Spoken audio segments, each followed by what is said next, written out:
ఆదిలాబాద్ జిల్లా గాదిగూడలో తెలుగు టీచర్ హత్య కేసుని పోలీసులు ఛేదించారు. ఈ కేసుకు సంబంధించి మొత్తం 4గురిని అరెస్ట్ చేశారు. ఈ నెల 12న జరిగిన హత్య కేసులో టీచర్ భార్య, ఆమె ప్రియుడితో పాటు మరో 2ని పోలీసులు అదుపులోకి తీసుకున్నారు.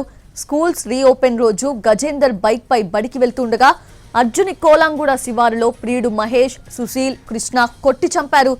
భార్యే ప్రియుడితో కలిసి భర్త మర్డర్ కి స్కెచ్ వేసినట్టుగా పోలీసులు ఆధారాలు సేకరించారు. గజేందర్ హత్యకి 3 లక్షల సుపారీ ఇచ్చినట్లు డీఎస్పీ నాగేంద్ర తెలిపారు.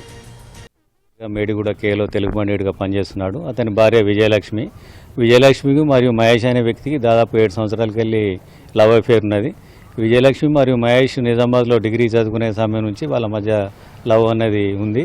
అనుకోని పరిస్థితులలో వీళ్ళకు మ్యారేజ్ కాలేదు. భిక్షపతితో ఈ గజేందర్ తోటి మ్యారేజ్ అయినా కూడా వీళ్ళు పాత పరిచయం వదలకుండా అలాగే రిలేషన్ కంటిన్యూ చేయడం జరిగింది.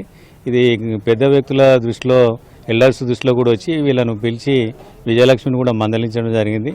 ఆమె కూడా ప్రవర్తన మార్చుకుంటానని చెప్పేసి చెప్పింది, కానీ ఈ హత్య చేసేదాకా దారి తీస్తుందని చెప్పేసి ఎవరు అనుమానించలేదు.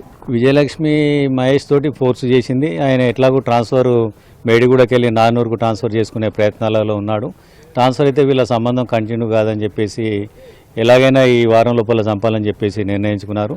ఇతనితోటి వీళ్ళతోటి కాదని చెప్పేసి బేలం మండలం అని చెప్పిన సుశీల్ మరియు కృష్ణ అనే వ్యక్తులు పెట్రోల్ బంక్లో పనిచేస్తారు. వాళ్ళ సహకారం తీసుకున్నారు. వాళ్ళకు కూడా 3 లక్షల చొప్పున డబ్బులు ఇస్తానని చెప్పేసి